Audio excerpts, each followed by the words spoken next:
Boss and ಡೈಕ್ಲೀಸ್ ಮೊದಲು ಅದೇನಾಗತ್ತೋ ಗೊತ್ತಿಲ್ಲ, ಕೆಳಗಡೆ ಇರೋ ಸಬ್ಸ್ಕ್ರೈಬ್ ಬಟನ್ ಸಬ್ಸ್ಕ್ರೈಬ್ ಅಂತ ಆಗ್ಬೇಕು. ಆಗುತ್ತೆ, ಆಗಬಹುದೇನು, ಆಗುತ್ತೆ, ಬಿ ಕೇರ್ಫುಲ್. ಹೊಸಿ ತಡ್ಕೊಂಡ್ರಪ್ಪ, ಇನ್ನು ವಿಡಿಯೋ ಇವಾಗ ಸ್ಟಾರ್ಟ್ ಮಾಡ್ತಾ ಇದೀನಿ. ಆಲ್ರೆಡಿ ಕಮೆಂಟ್ ಸೆಕ್ಷನ್ ಹೋಗಿ ಏನು ಕೀಬೋರ್ಡ್ ಕೂಗ್ತಾ ಇದ್ದೀರಾ? ಆರಾಮಾಗಿ ತಾಳ್ಮೆಯಿಂದ ಮೊದಲು ಸಬ್ಸ್ಕ್ರೈಬ್ ಆಗಿ, ಪಕ್ಕದಲ್ಲಿ ಭಕ್ತಿಯಿಂದ ಗಂಟೆ ಹೊಡೆದ್ಬಿಟ್ಟು ಆರಾಮಾಗಿ ವರಿಕೊಂಡು ತಾಳ್ಮೆಯಿಂದ ನನ್ನ ವಿಡಿಯೋ ನೋಡಿ, ಗೊತ್ತಾಯ್ತಾ? ಇನ್ಸ್ಟಾಗ್ರಾಮಲ್ಲೂ ಹಂಗೆ ಫಾಲೋ ಮಾಡೋಣ ಮರಿಬೇಡಿ. ಟ್ವಿಟರ್ ಅಲ್ಲೂ ಫಾಲೋ ಮಾಡ್ಬೋದು ನೀವು. ರಾಧಕ್ಕ, BTV ರಾಧಕ್ಕ ಬಾರಕ್ಕ, ಅದೇನೋ ಹೇಳ್ತದಲ್ಲ ಹೊಸಿ ಹೇಳೋಕ ಬಾ. ಇಲ್ಲ, ಆಲ್ಕೋಹಾಲ್ ಕಂಟೆಂಟ್ ಇರುವಂತಹ ಯಾವ್ದಾದ್ರು ಸಾಬೂನಿಂದ ತೊಳಿತೀರಾ? ಹೇಳ್ರಿ, ತೊಳಿತೀವ? ಆಯ್ತು, ಇಟ್ಕೊಳ್ಳೋಣ. ಏನು ಅಂತ ಇಟ್ಕೊಳ್ಳೋಣ ರಾಧಕ್ಕ? ಆಲ್ಕೋಹಾಲ್ ಬೇಸ್ ಸೋಪ್ ಅಂತೆ. ಹಬ್ಬ, ಆರ್ಗ್ಯಾನಿಕ್ ಕೆಮಿಸ್ಟ್ರಿ PhD ಮ್ಯಾಮ್ ನಮ್ಮ ರಾಧಕ್ಕ. ಮೋಸ್ಟ್ ಆಫ್ ದ ಸೋಪ್ಸಲ್ಲಿ ಆಲ್ಕೋಹಾಲ್ ಇರಲ್ಲ. ಮೋಸ್ಟ್ಲಿ ನಮ್ಮ ರಾಧಕ್ಕ ಅವರು ಆಲ್ಕೋಹಾಲ್ ಬೇಸ್ ಸ್ಯಾನಿಟೈಸರ್ನ ಕನ್ಫ್ಯೂಸ್ ಮಾಡ್ಕೊಂಡು ಆಲ್ಕೋಹಾಲ್ ಬೇಸ್ ಸೋಪ್ ಅಂತ ಹೇಳ್ಬಿಟ್ಟಿದ್ದಾರೆ. ಇನ್ನೊಂದು ವಿಷಯ ಹೇಳಬೇಕು ಅಂತಿದೆ, ಯಾವ ಸೋಪ್ ಆದ್ರೂ ಪರವಾಗಿಲ್ಲ, ಆಂಟಿಬ್ಯಾಕ್ಟೀರಿಯಲ್ ಸೋಪೇ ಆಗಿರಬೇಕು ಅಂತೇನಿಲ್ಲ. ಎನಿ ಸೋಪ್, ಎಲ್ಲ ಸೋಪಲ್ಲೂ ಹೈಡ್ರೋಫಿಲಿಕ್ ಎಂಡ್ ಇರುತ್ತೆ ಮತ್ತು ಲೈಪೋಫಿಲಿಕ್ ಎಂಡ್ ಇರುತ್ತೆ. ಅಷ್ಟೇ ಸಾಕು ನೀವು ವೈರಸ್ನ ಡೆಸ್ಟ್ರಾಯ್ ಮಾಡೋದಕ್ಕೆ. ಆದರೆ 20 ಸೆಕೆಂಡ್ಗಳ ಕಾಲ ನೀವು ಕೈನ ಉಜ್ಜಿ ತೊಳಿಬೇಕು. ಎಲ್ಲ ಕಡೆ ಸಂಧಿ ಪಂದಿಲೆಲ್ಲ ಹಾಕಿ 20 ಸೆಕೆಂಡ್ಗಳ ಕಾಲ ತೊಳಿಬೇಕು. ಇದು WHO ಹೇಳಿರೋ ಪ್ರಕಾರ. ನೀವೇನಾದ್ರು ನೀರಿಲ್ಲ ಅಂದರೆ, ಸೋಪ್ ಇಲ್ಲ ಅಂದರೆ, ಆವಾಗ ನೀವು ಆಲ್ಕೋಹಾಲ್ ಬೇಸ್ ಸ್ಯಾನಿಟೈಸರ್ನ ಉಪಯೋಗಿಸ್ಬೋದು. ಅದು 60% ಅಬೋವ್ ಇರಬೇಕು ಆಲ್ಕೋಹಾಲ್ ಕಾಂಟೆಂಟ್ ಅದರಲ್ಲಿ. ಬಹಳ ಡೇಂಜರಸ್ ಸಿಚುವೇಶನ್ ಅಲ್ಲಿ ಇದೀವಿ, ಅರ್ಥ ಮಾಡ್ಕೊಳ್ಳಿ. ಬೇಡ ಸುಮ್ನೆ ನಮ್ ಜೀವನಗಳ ಜೊತೆ ಯಾಕೆ ಚಲಾಟ ಆಡೋಣ ಅಂತ. ಅಯ್ಯೋ ರಂಗನಾಥ್ನೆ, ನಾನ್ ಸಾಮಾನ್ಯ ಸೈನ್ಸ್ ಹೇಳಿದ್ದು, ಅದಕ್ಕೆ ಯಾಕೆ ಹಿಂಗ್ ಮೊರೆ ಮುಕ್ಕುರ್ಸ್ಕೊಂಡು ಗುರ್ರ ಅಂತ ಇದ್ದೀರಾ? ಏನೇ ಹೇಳಿರೋದಕ್ಕ, ನೀವು ನಿಮ್ಮ PhD ಇನ್ ಡವಾಲಜಿ ಗುರುಗಳಾದ ಶ್ರೀ ರೈಲ್ ರಂಗ ಅವರ ಕಾಂಬಿನೇಷನ್ ಮುಂದೆ ಅವ್ನ ನಜ್ಜಿ ಯಾವ ಗುರು ಶಿಷ್ಯ ಏನ್ ಗಮ್ಮತ್ ಅಂತೀಯ ಮಾರ. ಆ ಕಾಲ ಕನ್ನಡ ನ್ಯೂಸ್ ಸುವರ್ಣ ಕಾಲ. Again and again and again. All right, ಮುಂದಕ್ಕೆ ಹೋಗೋಣ. Again and again and again I am telling you, no one can beat Ranganna in ಡವ್ ಸೈನ್ಸ್. ಇನ್ನೊಂದ್ಸರಿ ನಿಧಾನಕ್ಕೆ ಕೇಳಿ, ಅದು ಸೂಪರ್ ಟೆಕ್ನಾಲಜಿ, ಅದು ನಮ್ಗೆ ಗೊತ್ತಿತ್ತು. ನೀವು ಹೇಳ್ತೀರಿ ಅಂತಾನೆ ಹೇಳಿಸ್ತಾ ಇದ್ದೀನಿ, ಹೇಳಿ. ಸೂಪರ್ ಟೆಕ್ನಾಲಜಿ ಹೇಳಿ ರಂಗನಾಥ್, ಅದೇನು ಸೂಪರ್ ಟೆಕ್ನಾಲಜಿ ಅಂತ ನಾವು ಒಂದು ಕೇಳಮ್ಮ. ನೀವು ನಿಮ್ಮ ಫೇವ್ರೆಟ್ ಬ್ರಹ್ಮಾಂಡು ಅಲ್ಲಲ್ಲೇ ನಮ್ಮ ರಂಗನಾಥ್, ನಮ್ಮ ಬ್ರಹ್ಮಾಂಡ ಅಂದರೆ ಭಯಂಕರ ಪ್ರೀತಿ.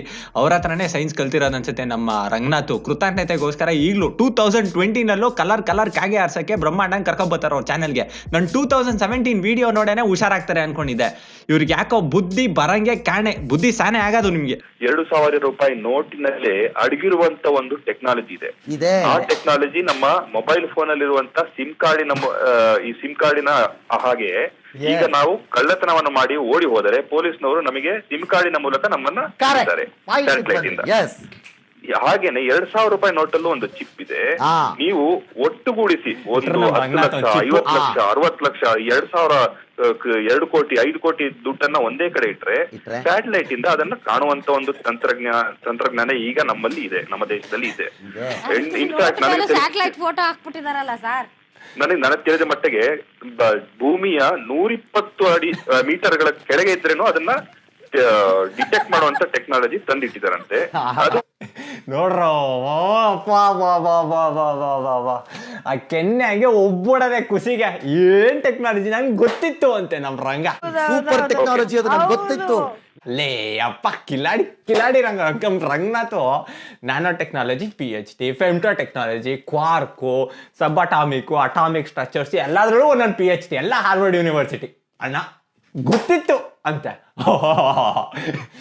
ಇದು ಹಲಸೂರು ಟ್ರಿನಿಟಿ ಸರ್ಕಲಲ್ಲಿ ಆಫೀಸರು ಕವಿತಾ ಅವ್ರ ನೇತೃತ್ವದಲ್ಲಿ ಟ್ರಾಫಿಕ್ ಅವರು ಯಾರ್ಯಾರು ಮಾಸ್ಕ್ ಹಾಕೊಂಡ್ಬಂದಿಲ್ವೋ ಅವರಿಗೆಲ್ಲ T-ಶರ್ಟಲ್ಲೇ ಮಾಸ್ಕ್ ಥರ ಮಾಡಿ ಅವ್ರಿಗೆ ಅವೇರ್ನೆಸ್ ಮಾಡಿ ಕಲಿಸ್ತಾರೆ. ಅವ್ರಿಗೇನು ಹೊಡೆದಿಲ್ಲ, ಏನಿಲ್ಲ.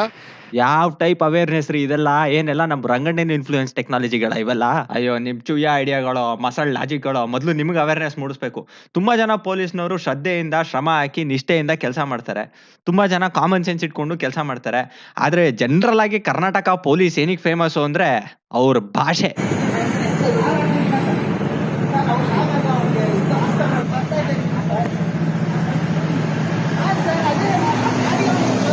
ನಾನೇನಕ್ಕೆ ಇಲ್ಲಿ ಪಾಸ್ ಮಾಡಿದೆ ಅಂದರೆ, ನೀವು ನೋಡಿದ್ರಿ ಅಲ್ಲಿ ಸರ್ಜಿಕಲ್ ಮಾಸ್ಕ್ ಕೆಳಗಡೆ ಬಿದ್ದಿತ್ತು. ಅದನ್ನ ಎತ್ಬಿಟ್ಟು ಇನ್ನೊಂದು ಕಾನ್ಸ್ಟೇಬಲ್ ಪಾಕೆಟ್ ಒಳಗಡೆ ಈ ಕಾನ್ಸ್ಟೇಬಲ್ ತುರುಕ್ತಾ ಇದ್ದಾರೆ. ಅಂದರೆ ಇವ್ರಿಗೆ ಬೇಸಿಕ್ ಅವೇರ್ನೆಸ್ ಕೂಡ ಇಲ್ಲ. ಇವರಿಗೆ ವೈರಸ್ ಸಿಚುವೇಶನ್ ಹೆಂಗೆ ಹ್ಯಾಂಡಲ್ ಮಾಡಬೇಕು ಅಂತ ಇವ್ರು ಪೊಲೀಸ್ನವ್ರಿಗೆ ಏನೂ ಗೊತ್ತಿಲ್ಲ. ಸೋಷಿಯಲ್ ಡಿಸ್ಟೆನ್ಸಿಂಗ್ ಅನ್ನೋದು ಇಲ್ವೇ ಇಲ್ಲ. ಪಕ್ಕದಲ್ಲೇ ನಿಂತ್ಕೊಂಡಿದ್ದಾರೆ. ಅವ್ರು ಯಾರೋ ಸಿವಿಲಿಯನ್ ಇಟ್ಕೊಂಡು ನೀವೇ ಕೇಳಿಸ್ಕೊಂಡಲ್ಲ ಭಾಷೆ. ಅಮ್ಮನ್ ಕರೆಕ್ಟಾಗಿ ಕೇಳಿಸ್ಕೊಳ್ಳಲ್ಲ, ನೀವು ಇಯರ್ಫೋನ್ ಹಾಕೊಂಡು ಕೇಳಿಸ್. ಅಮ್ಮನ ಅದನ್ನೇ ಅವ್ರು ಉಪಯೋಗಿಸಿದ್ದು. ನೆಕ್ಸ್ಟು ಇನ್ನೂ ಏನೇನೋ ಬೈತಾರೆ, ಅದನ್ನು ನೀವೇ ಕೇಳಿಸ್ಕೊಬೇಕು ನಿಮ್ಮ ಕಿವಿಯಾರೆ. ಸ್ವಲ್ಪ ಕಾಮನ್ ಸೆನ್ಸ್ ಇಲ್ವ ಇವ್ರಿಗೆ? ಏನಕ್ಕೆ ಡಿಟೈನ್ ಮಾಡಿದ್ದಾರೆ ಆ ಹುಡುಗನ್ನ? ಏನು ಮಾಡಬೇಕು, ಏನು ಲೀಗಲ್ ಆಗಿ ಏನು ಆಕ್ಷನ್ ತೊಗೊಬೇಕು? ಇವ್ರು ಮಾಡ್ತಾ ಇರಲ್ಲ, ಇವ್ರು ಮಾಡೋದೇ ಕ್ರೈಮ್ ಆ್ಯಕ್ಚುಲಿ.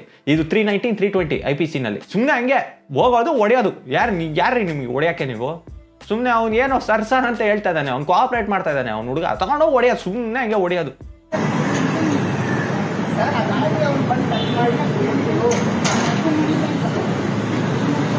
ಹಂಗೆ ಹೊಡೆಯೋದು.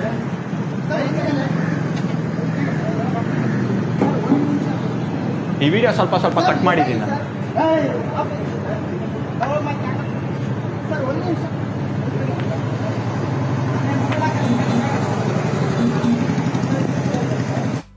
ಎನಿವೇಸ್ ನಿಜವಾಗ್ಲೂ ತುಂಬಾ ಬೇಜಾರಾಗುತ್ತೆ ಇವ್ರಿಗೆ. ಸ್ವಲ್ಪನಾದ್ರು ಸಾಫ್ಟ್ ಸ್ಕಿಲ್ಸ್ ನೀವು ಹೇಳ್ಕೊಡ್ಬೇಕು. ಕಮಿಷನರ್ ಹೇಳ್ತಾರೆ ಜನಸ್ನೇಹಿ ಪೊಲೀಸ್ ಅಂತೆ. ಇದೇನ್ರಿ ನೀವು ನಿಮ್ಮ ಆಫೀಸರ್ಸ್ ಹಿಂಗೇನು ಅಭಿಯಾನ ಮಾಡೋದು? ಇಟ್ಕೊಂಡು ಲಾಠಿ ಇಟ್ಕೊಂಡು ಚಿಕ್ಕವ್ರಿಗೆಲ್ಲ ಹೊಡೆಯೋದು ಜನಸ್ನೇಹಿ ಪೊಲೀಸ್ ಅನ್ನೋದು? ಯಪ್ಪ, ಯಾವುದೋ ಕ್ಯಾಡ್ ಬೇವರ್ಸಿ ಥರ ಬಂದೊಂಥರ ಆಡ್ತವ್ರೆ ನಿಮ್ಮ ಪೊಲೀಸ್ ಕಾನ್ಸ್ಟೇಬಲು. ಸರಿಯಾಗಿ ಮೊದಲು ಬಿಹೇವ್ ಮಾಡೋಣ ಕಲಿಸಿ. ಸ್ವಲ್ಪ ಲೀಗಲ್ ಅವೇರ್ನೆಸ್ ಅವ್ರಿಗೂ ಇರಲಿ. ಸುಮ್ಮನೆ ಏನೇನೋ ಬಂದು ಎತ್ಕೊಂಡು ಬಂದು ಹೊಡೆಯೋದಲ್ಲ. ಅದು ಏನು ಬಡ್ಸೋ ಭಾಷೆನ? ಅದು ಮ್ಯಾನ್ ಹ್ಯಾಂಡಲ್ ಮಾಡೋದು ಹಂಗ ಹುಡುಗನ್ಗೆ? ಜನರನ್ನ ಪರಿಶೀಲನೆ ಮಾಡ್ಬೇಕು ಅಂತ ಹೇಳಿ ಏನೋ ಸಂಜಯ್ ನಗರದ ಭೂತಂತ್ರದಲ್ಲಿ ಒಂದು ಚೆಕ್ ಪೋಸ್ಟ್ ಅನ್ನ ನಿರ್ಮಾಣ ಮಾಡಿ ವಾಹನಗಳನ್ನ ತಡೆದು ಪರಿಶೀಲನೆಯನ್ನ ಕೂಡ ಮಾಡ್ತಾ ಇರ್ತಾರೆ. ಆದ್ರೆ ಈ ಸಂದರ್ಭದಲ್ಲಿ ಅದು ಕೂಡ ಕೊರೋನಾ ವೈರಸ್ ನ ಭೀತಿ ಇರುವಂತಹ ಸಂದರ್ಭದಲ್ಲಿ ಬೈಕ್ ನಲ್ಲಿ 3 ಜನ ದುಷ್ಕರ್ಮಿಗಳು ಏಕಾಏಕಿ ಬರ್ತಾರೆ. ಇದನ್ನ ನೋಡಿದಂತಹ ಪೊಲೀಸರು ಅವ್ರಿಗೆ ಮನೆಗೆ ವಾಪಸ್ ಹೋಗ್ಬೇಕು ಅಂತ ಹೇಳಿ ಒಂದು ರಿಕ್ವೆಸ್ಟ್ ಅನ್ನ ಮಾಡುವಂತಹ ನಿಟ್ಟಿನಲ್ಲಿ ಅವ್ರಿಗೆ ಕೈ ಹಾಕ್ತಾರೆ. ಆದ್ರೆ ಬ್ಯಾರಿಕೇಡ್ಗೆ ಡಿಕ್ಕಿ ಆಗಿ ಹೊಡೆದಂತಹ ಆ ಬೈಕ್ ನಂತರದಲ್ಲಿ ಮುಂದೆ ಹೋಗುತ್ತೆ. ಈ ಸಂದರ್ಭದಲ್ಲಿ ಪೊಲೀಸರು ಅವರನ್ನ ನೋಡಿ ಇಷ್ಟು ರೀತಿಯಾದಂತಹ ಒಂದು ಬಿಹೇವಿಯರ್ ಅನ್ನ ಅವ್ರು ತಡ್ಕೊಳಕ್ಕಾಗಲ್ಲ. ನಂತರದಲ್ಲಿ ಅವ್ರನ್ನ ಮುಂದೆ ಹೋಗಿ ತಡಿತಾರೆ. ಆದ್ರೆ ಈ ತಡೆದಂತಹ ವೇಳೆಯಲ್ಲಿ ಇದ್ದಕ್ಕಿದ್ದಾಗೆ ಅವರು ಪೊಲೀಸರ ಮೇಲೆ ಮುಗಿ ಬೀಳುವಂತ ಓಹೋ ಟ್ರಿಪಲ್ ರೈಡಿಂಗ್ ಹೋಗ್ತಾ ಇದ್ರು ಅಂತ ಹಂಗೆ ಕಪಾಳಕ್ಕೆಲ್ಲ ಹೊಡೆದು ಅಬ್ಯೂಸ್ ಮಾಡಿ ಇದೆಲ್ಲ ಮಾಡಿ ಆಟಾಡ್ಸ್ಕೊಂಡು ಹೋಗಿ ಹಿಂಸೆ ಕೊಟ್ಟು ಆಮೇಲೆ ಈ ಹುಡುಗ ಬಂದಿರೋದು. ಅರ್ಧ ಕ್ಲಿಪ್ ನೀವು ಯಾರೂ ತೋರಿಸಿಲ್ಲ, ಬರೀ TV9 ಒಂದು ಸಿಕ್ಕಿದೆ ಅಂತ ನಾನು ತೋರಿಸ್ತಾ ಇದ್ದೀನಿ. ಎಲ್ಲ ಚಾನಲಲ್ಲೂ ಇದೇ ಬಂದಿರೋದು ಅರ್ಧ ನ್ಯೂಸು. ಇನ್ನು ಮಿಕ್ಕಿದ್ದು ಆ ಹುಡುಗನಿಗೆ ಹಿಂಸೆ ಕೊಟ್ಟಿದ್ದು ಅದೆಲ್ಲ ಯಾವ್ದ್ರಲ್ಲೂ ಬಂದಿಲ್ಲ. ಅವ್ನಿಗೆ ಅದೆಷ್ಟು ರೊಚ್ಚೆದ್ದಿತ್ತೋ ಅವ್ನಿಗೆ ಬಂದು ವಾಪಸ್ ಈ ಕಾನ್ಸ್ಟೇಬಲ್ ಹೊಡೆದಿದ್ದು ತಪ್ಪು. ಗ್ಯಾರಂಟಿ ಪೊಲೀಸ್ ಹೊಡೆದಿದ್ದು ತಪ್ಪೇ ಅದು. ನಾನು ಇಲ್ಲ ಅಂತ ಹೇಳ್ತಾ ಇಲ್ಲ. ಅವ್ರು ಡೆಟರ್ ಮಾಡಿದ್ದಾರೆ ಅವ್ರ ಡ್ಯೂಟಿನಲ್ಲಿ ಇರ್ಬೇಕಾರೆ ಅಂತ. ಖಂಡಿತವಾಗ್ಲೂ ತಪ್ಪೇ ಅದು, ನಾನು ಡಿಫೆಂಡ್ ಮಾಡ್ತಾ ಇಲ್ಲ. ಬಟ್ ನೀವು ರಿಪೋರ್ಟಿಂಗ್ ಮಾಡ್ಬೇಕಾರೆ ಯಾವುದೋ ಬೇಲಿಗೆ ಓತಿಕೆ ಸಾಕ್ಷಿ ಥರ ನೀವು ಸುಮ್ಮನೆ ಏನೇನೋ ಹೇಳ್ಬಿಟ್ರೆ ನೀವು ನಿಮಗೆ ಸಂಬಳ ಕೊಡ್ತಾರ್ರಿ ರಿಪೋರ್ಟಿಂಗ್ ಮಾಡೋದಕ್ಕೆ, ಕರೆಕ್ಟಾಗಾರು ಮಾಡಿ. ಇಲ್ಲಾಂದರೆ ನೀವು ಹೇಳಬೇಕಾಗಿತ್ತು ಅವ್ನಿಗೆ ಯಾಕೆ ಹಂಗೆ ಹೊಡೆದ್ರಿ ಅಂತ. ನೀವು ಯಾರು ಒಂದೇ ಒಂದು ಚಾನಲ್ ಹೇಳಿದ್ರ ಯಾಕೆ ಹಂಗೆ ಹೊಡೆದ್ರು ಪೊಲೀಸ್ ಅಂತ. ನೀವು ಬಿಸಿ ಕಜಾಯ ರುಚಿ ಕಜಾಯ ಅಂತ ಹಾಕೊಂಡು TRP ಚೆನ್ನಾಗಿ ಬರುತ್ತೆ ಅಂತ ಅದನ್ನೇ ಕಂಪೈಲೇಷನ್ ಮಾಡಿ ತೋರಿಸ್ತಾ ಇದ್ದೀರಾ ಜನ ಕುಡಿಯೋದು ಆನಂದವಾಗಿ. ಕೊರೋನಾ ವೈರಸ್ ಜನ ಸೋಷಿಯಲ್ ಡಿಸ್ಟೆನ್ಸಿಂಗ್ ಮೇಂಟೈನ್ ಮಾಡ್ತಾರಲ್ಲ ಪೊಲೀಸ್ನವರು, ಅವರೆಲ್ಲ ಮುಟ್ಟಿದ್ರೆ ಅವ್ರಿಗೂ ರೋಗ ಇದ್ರೆ ಅವ್ರಿಗೂ ಎಲ್ಲ ಬರುತ್ತೆ ವೈರಸ್ಸು. ಅದು ನೀವು ಪೊಲೀಸ್ನವ್ರಿಗೆ ಹೇಳ್ಬೇಕಾಗಿತ್ತು ಸೋಷಿಯಲ್ ಡಿಸ್ಟೆನ್ಸ್ ಮೇಂಟೈನ್ ಮಾಡಿ ಅಂತ. ನಮ್ಮಲ್ಲಿ ಏನಂದ್ರೆ ನಮ್ಮಲ್ಲಿ ಎಂತ ಒಂದು ರೂಢಿ ಅಂದ್ರೆ ತಿಂಗಳಿಗೆ ಮೊದಲು 1ನೇ ತಾರೀಕಿಂದ 10ನೇ ತಾರೀಕು ಒಳಗಡೆ ನಾವು ರೇಷನ್ ತಂದು ಇಟ್ಕೊಂಡ್ಬಿಡ್ತೀವಿ. ಅದು 1 ತಿಂಗಳಿಗಾಗುತ್ತೆ. ಬೇಸಿಕಲಿ ಎಲ್ಲಾರ ಮನೆಯಲ್ಲೂ ಹಂಗೆ ನಡೆಯೋದು. ಯಾರೋ ದಿನಗೂಲಿ ನೌಕರರು ಅಥವಾ ನಿಜಕ್ಕೂ ಕೂಡ ಬಡವರಾಗಿರೋರು ಆ ದಿನದ ಅವಾಗ ದುಡ್ಕೊಂಡು ತಿಂತಾರೆ. ಬಿಟ್ಟರೆ ಲೋಯರ್ ಮಿಡಲ್ ಕ್ಲಾಸ್ ಎಲ್ಲರೂ ಸಂಬಳ ಆಗಿರ್ತಾರೆ, ರೇಷನ್ ತರ್ತಾರೆ 1 ತಿಂಗಳಿಗೆ ಆಗೋಷ್ಟು. ಇನ್ನು ನಿಮ್ ಮನೇಲಿ ರೇಷನ್ ಇದೆ. ನಮ್ ರಾಧಕ್ಕೊಂದು ಲಾಜಿಕ್ ಭಯಾನಕ ಕಿಸ್ಕು ಲಾಜಿಕ್. ನಮ್ ರಾಧಕ್ಕ ಹಾಲು ತರಕಾರಿ ಔಷಧಿ ಎಲ್ಲ ಈ ತಿಂಗ್ಳಿಗೆ ಒಂದೇ ಸತಿ ಖರೀದಿ ಮಾಡೋರು ಅನ್ಸುತ್ತೆ. ಆಮೇಲೆ ನಮ್ ದೇಶದಲ್ಲಿ ಯಾರು ಪಾಪ ಬಡವರೇ ಇಲ್ಲ ಅಂತ ಅನ್ಕೊಂಡ್ಬಿಟ್ಟವ್ರೆ ನಮ್ ರಾಧಕ್ಕ. ನೋಡಿ ರಾಧಕ್ಕ, ನಿಮ್ ಫೇವ್ರೇಟ್ ಪೊಲೀಸ್ನವರು ಪಾಪ ಮನೆಗೆ ಅಡಿಗೆ ಮಾಡಕ್ಕೆ ಅಂತ ಸಿಲಿಂಡರ್ ಎತ್ಕೊಂಡು ಹೋಗೋರ್ ತರ ಅವ್ರೆ. ಇವ್ರನ್ನ ಇಟ್ಕೊಂಡು 3 ಜನ ಪೊಲೀಸ್ ಹೊಡಿತಾ ಇದಾರೆ. ಅಲ್ಲೂ ಸೋಷಿಯಲ್ ಡಿಸ್ಟೆನ್ಸ್ ಮೇಂಟೈನ್ ಮಾಡ್ತಾ ಇಲ್ಲ, ಸುಮ್ಮನೆ ಹೊಡಿಯೋದು. ನೋಡಿ ಹೆಂಗ್ ಹೊಡಿತಾ ಇದಾರೆ. ಒಳ್ಳೆ ಆ ಇನ್ಸ್ಪೆಕ್ಟರು ಒಳ್ಳೆ ಕಾಮಿಡಿ ಪೀಸೇ ಇರ್ಬೇಕು. ಪಕ್ಕ ಮೈ ಮೇಲೆ ಕಾಡ್ ಬೆವರ್ಸಿ ಬಂದವ್ರ ತರಾನೇ ಆಡ್ತಾ ಇರೋದು. ಪಕ್ಕ ಹಂಗೆ ಆಡ್ತಾ ಇರೋದು. ಹಂಗೆ ಇನ್ನೊಂದು ಕ್ಲಿಪ್ ನೋಡಿ TV9 ಬಂದಿರೋದು. ಹಿಂಗೆ ಸೇಫ್ ಆಗಿ ರಾಮಕೃಷ್ಣ ಅಂತ ಪಾಪ ಮಿಡಲ್ ಏಜ್ ಮೆನ್ ಇದ್ದಂಗಿದ್ದಾರೆ. ಸುಮ್ಮನೆ ಅವ್ರ ಪಾಡಿಗೆ ಅವ್ರ ಗುಂಪಲ್ಲಿ ಹೋಗ್ತಲ್ಲ, ಏನೂ ಇಲ್ಲ, ಹೆಲ್ಮೆಟ್ ಹಾಕೊಂಡು ಸೇಫಾಗಿ ಹೋಗ್ತಾ ಇದ್ದಾರೆ. ಅವ್ರು ನಿಂಗೆ ಇಟ್ಕೊಂಡು ಹೊಡೆದ್ರೆ ನೋಡಿ ಬಿದ್ರು, ಸುಮ್ಮನೆ ಇಂಜುರಿ ಆಗಲ್ವಾ ಅವ್ರಿಗೆ? ಹರ್ಟ್ ಆಗಲ್ವಾ? ನೀವು ಹಿಂಗೆಲ್ಲ ಟ್ರಾಫಿಕ್ ವೈಲೇಷನ್ ಮಾಡಿ ಮೊದಲೇ ಬೆಡ್ಸ್ ಇಲ್ಲ. ಇವಾಗ ಇವ್ರಿಗೆ ಬೇರೆ ಫ್ರಾಕ್ಚರ್ ಆದ್ರೆ ಇವ್ರನ್ನ ನೋಡ್ಕೊಳಕ್ಕೆ ಇನ್ನೊಂದು ಡಾಕ್ಟರ್ ಬೇಕು, ಇನ್ನೊಂದು ಬೆಡ್ ಬೇಕು. ಸ್ವಲ್ಪ ಕಾಮನ್ ಸೆನ್ಸ್ ಉಪಯೋಗಿಸಿ. ಏನೆಲ್ಲ ನ್ಯೂಸ್ ಚಾನಲ್ಗಳು ತೋರಿಸಿದ್ದು ಬಿಸಿ ಕಜಾಯ ಅಂತೆ, ರುಚಿ ಕಜಾಯ ಅಂತೆ, ಪೊಲೀಸ್ನವ್ರು ಹೊಡಿತಾ ಇದಾರಂತೆ, ಯಾರು ಜನ ಮಾತು ಕೇಳ್ತಾ ಇಲ್ವಂತೆ. ಅವ್ರಿಗೆ ಇವರೆಲ್ಲ ಮಾತು ಕೇಳ್ದವ್ರ ತರ ಇದಾರ ಇವರೆಲ್ಲ. ಈಗ ತೋರಿಸಿದಲ್ಲ ಕ್ಲಿಪ್ಪಿಂಗು, ಅವರೆಲ್ಲ ಮಾಮೂಲು ಅವ್ರ ಮನೆಗೆ ಏನೇನು ಬೇಕು, ಅಗತ್ಯವಾಗಿ ಏನೇನು ಬೇಕು ಅದಕ್ಕೋಸ್ಕರ ಹೋಗೋರ ಥರ ಇದ್ದಾರೆ. ಕೇಳೋದು ಏನೂ ಇಲ್ಲ, ಪೊಲೀಸ್ನವರು ಹೊಡಿತಾ ಇದ್ದಾರೆ. ಅದನ್ನ ನೀವು ಸೆಲೆಬ್ರೇಟ್ ಮಾಡ್ತಾ ಇದ್ದೀರಾ ಮೀಡಿಯಾನವರು. ಸ್ವಲ್ಪ ಕಾಮನ್ ಸೆನ್ಸ್ ಇಲ್ವಾ ನಿಮ್ಗೆ ಕ್ವಶನ್ ಮಾಡಬೇಕು ಅಂತ? ಪಾಪ ನಮ್ಮ ಪೊಲೀಸ್ನವರು 50 ರೂಪಾಯಿ 100 ರೂಪಾಯಿ ರೋಲ್ ಕಾಲ್ ಮಾಡ್ಕೊಂಡು ಬೀದಿ ವ್ಯಾಪಾರಿ ಪೆಟ್ಟಿ ವ್ಯಾಪಾರಿಗಳ ಹತ್ರ ತಣ್ಣಗಿದ್ರು. ಇವಾಗ ಹೊಟ್ಟೆಗೆ ಬೆಂಕಿ ಇಟ್ಟು ಕರ್ಳ್ ಕಿವುಚ್ಕೊಂಡು ಕೋಪ ಕಣ್ಣನ್ನು ಕೆಂಪು ಮಾಡ್ಬಿಟ್ಟಿದೆ. ಚಿಚ್ಚಿ ಪಾಪ ವೈರಸ್ ಕುಡಿಯೋಕ್ಕಾಗಲ್ಲ ನೋಡಿ.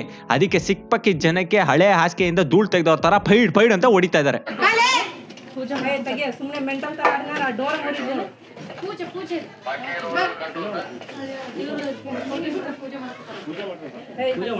ಏನ್ ಬರಾಕಿತ್ತು ಮೇಡಮ್ ಇವ್ರು ಖಾಲಿ ಕೂತ್ಕೊಂಡು ಏನೋ ಬರೀತಿದಾರೆ ಏನೋ ಮಾಡ್ತಿದ್ದಾರೆ. ಅಪ್ಪ ಯಾವ್ದು ಗುರು ಇದು ಪೊಲೀಸ್ ಇದು ಕೊಪ್ಪಳ ಪೊಲೀಸು ಒಳ್ಳೆ ಮಾರಮ್ಮ ಅಣ್ಣಮ್ಮ ಅಟ್ಟಿಲಕ್ಕಮ್ಮ ಒಟ್ಟೊಟ್ಟಿಗೆ ಮೈ ಮೇಲೆ ಬಂದವ್ರ ತರ ಆಡ್ತಾರೆ. ಅವ್ರ ಪಾಪ ಖಾಲಿ ಗುಡ್ಸಲ್ ಕುತ್ಕೊಂಡ್ ಬರೆಯಂಗೂ ಇಲ್ವಾ? ಇದು ಯಾವ ಟೈಪ್ ಗುರು ಇದು?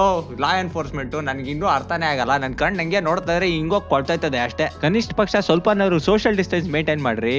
ಅದು ಎಷ್ಟೊಂದ್ ಜನದ ಹತ್ರ ಹೋಗ್ತೀರಾ, ಅವ್ರು ಓಡಿತೀರಾ, ಮತ್ತೆ ನಿಮ್ ಆಫೀಸರ್ಸ್ ಹತ್ರ ಬರ್ತೀರಾ, ಮತ್ತೆ ಇನ್ನೊಂದ್ ಸ್ವಲ್ಪ ಜನ ಮನೆ ಒಳಗಡೆನೆ ಹೊಟ್ಟೋಗ್ಬಿಡ್ತೀರಾ ನೀವು ಅದಾಗ ಗುಡ್ಸ್ಲು ಒಳಗಡೆ. ಇನ್ ನ್ಯೂಸ್ ಚಾನಲ್ ಅಂತೂ ಪಕ್ಕದಲ್ಲೇ ಹೊಟ್ಟೋಗ್ಬಿಡ್ತಾರೆ ಮೈಕ್ ಇಟ್ಕೊಂಡು ನ್ಯೂಸ್ ರಿಪೋರ್ಟರ್ಸ್.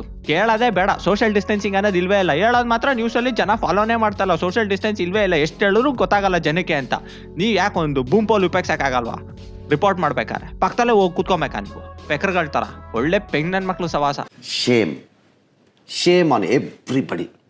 ಬಿಡಿ ರಂಗಣ್ಣ, ಇಷ್ಟಕ್ಕೆಲ್ಲ ಯಾಕೆ ತಲೆ ಕೆಡ್ಸ್ಕೊಂತೀರಾ? ಬನ್ನಿ ನೀವು ನಾನು ಇಬ್ರು ಸೇರ್ಕೊಂಡು ಒಂದೊಳ್ಳೆ ಸೈಂಟಿಫಿಕ್ ಪ್ರಾಜೆಕ್ಟ್ ಮಾಡೋಣ ನಿಮ್ದೆಲ್ಲ ಐಡಿಯಾಸ್ ಇಟ್ಕೊಂಡು. Very good, you are real hero. ಕೊನೆಯದಾಗಿ ನಾನು ಮಾಸ್ಕ್ಗಳ ಬಗ್ಗೆ ಹೇಳಬೇಕು ಅಂತಿದೆ. WHO ಅವ್ರು ಕೊಟ್ಟಿರೋ ಅಡ್ವೈಸ್ ಆಫ್ ಪಬ್ಲಿಕ್ ಲಿಂಕ್ನ ಕೆಳಗಡೆ ನಾನು ಡಿಸ್ಕ್ರಿಪ್ಷನಲ್ಲಿ ಹಾಕಿದ್ದೀನಿ. ದಯವಿಟ್ಟು ಅಲ್ಲಿಗೆ ಹೋಗಿ ಮಾಸ್ಕ್ ಹೆಂಗೆ ಧರಿಸೋದು ಅಂತ ತಿಳ್ಕೊಳ್ಳಿ. ನಿಮಗೆ ಗೊತ್ತಿಲ್ಲ ಅಂದರೆ ದಯವಿಟ್ಟು ಮಾಸ್ಕ್ ಹಾಕೊಂಡು ಹೋಗಬೇಡಿ. ಯಾಕೆಂದರೆ ತುಂಬ ನೀವು ಸಿಕ್ಕಾಪಟ್ಟೆ ಸತಿ ನೀವು ಮುಖಗಳನ್ನ ಮುಡ್ಕೊಂಡಿರ್ತೀರಾ ಮಾಸ್ಕ್ ಅಡ್ಜಸ್ಟ್ ಮಾಡ್ಕೊಬೇಕಾರೆ. ಆಮೇಲೆ most of the mask are disposable, single use. ನೀವು ಯೂಸ್ ಮಾಡಾದ್ಮೇಲೆ ಬಿಸಾಕಬೇಕು. ಪದೇ ಪದೇ ಹಾಕೊಂಡೆಲ್ಲ ಓಡಾಡೋಕ್ಕಾಗಲ್ಲ. ಯಾಕೆಂದ್ರೆ ನಾನು ಈ ಪೊಲೀಸ್ನವರೆಲ್ಲ ನೋಡಾದ್ಮೇಲೆ ನಂಗೆ ಅದೇ ಗೊತ್ತಾಗಿದ್ದು. ಹಿಂಗೆ ಹಾಕೊಂಡಿರ್ತಾರೆ, ಅದೇನು ಫ್ಯಾಷನ್ ಸ್ಟೇಟ್ಮೆಂಟ್ ಅಲ್ಲ. ಹಿಂಗೆ ಹಾಕೊಳಕ್ಕೆ ಒಂದ್ಸತಿ ಯೂಸ್ ಮಾಡಾದ್ಮೇಲೆ ಬಿಸಾಕಬೇಕು. ಸೊ ಇದ್ರ ಪೂರ್ಣ ಮಾಹಿತಿ ನಿಮಗೆ WHO ವೆಬ್ಸೈಟಲ್ಲೇ ನಿಮಗೆ ಸಿಗುತ್ತೆ. ದಯವಿಟ್ಟು ಅಲ್ಲಿಗೆ ಹೋಗಿ ನೀವು ತಿಳ್ಕೊಳ್ಳಿ. ಸುಮ್ಮನೆ ಎಲ್ಲರೂ ಮಾಸ್ಕ್ ಹಾಕೊಬೇಕು ಅಂತ ಏನು ಬೇಕಾಗಿಲ್ಲ, ನೆಸೆಸಿಟಿ ಇಲ್ಲ. ಹೆಲ್ತ್ ಕೇರ್ ವರ್ಕರ್ಸ್ ಆಗಿರ್ಬೋದು, ನಿಮ್ಗೆ ಹುಷಾರಿಲ್ಲ ಅಂದರೆ ನೀವು ಹಾಕೊಳೋದ್ರಿಂದ ನಿಮಗೆ ಸ್ವಲ್ಪ ಬೇರೆಯವ್ರಿಗೆ ಪ್ರೊಟೆಕ್ಟ್ ಮಾಡ್ತಾ ಇರ್ತೀರಾ. ಮತ್ತು ಹೆಲ್ತ್ ಕೇರ್ ವರ್ಕರ್ಸ್ಗೆ ಬೇಕಾಗುತ್ತೆ ಮಾಸ್ಕ್, ಮತ್ತು ಬೇರೆ ಸಿಚುವೇಶನ್ಸಲ್ಲೂ ಬೇಕಾಗುತ್ತೆ. ಅದ್ರ ಬಗ್ಗೆ ಪೂರ್ತಿ ಇನ್ಫಾರ್ಮೇಷನ್ ನಿಮಗೆ WHO ವೆಬ್ಸೈಟ್ನಲ್ಲೇ ಸಿಗುತ್ತೆ. ನಿಮ್ಗೆ ಏನಾದ್ರು ಈ ವಿಡಿಯೋ ಇಷ್ಟ ಆಗಿದ್ರೆ ಲೈಕ್ ಮಾಡಿ, ಶೇರ್ ಮಾಡಿ, ಸಬ್ಸ್ಕ್ರೈಬ್ ಮಾಡಿ. ತುಂಬ 1 ವರ್ಷ ಆಗೋಯಿತು ನಾನು ಕಾಮೆಂಟ್ರಿ ವಿಡಿಯೋ ಮಾಡಿ. ಪರವಾಗಿಲ್ಲ, ಇನ್ಸ್ಟಾಗ್ರಾಮಲ್ಲಿ ಫಾಲೋ ಮಾಡ್ಬೋದು ನೀವು, ನನ್ನ ಟ್ವಿಟರಲ್ಲಿ ಫಾಲೋ ಮಾಡ್ಬೋದು. ತುಂಬ ಧನ್ಯವಾದಗಳು.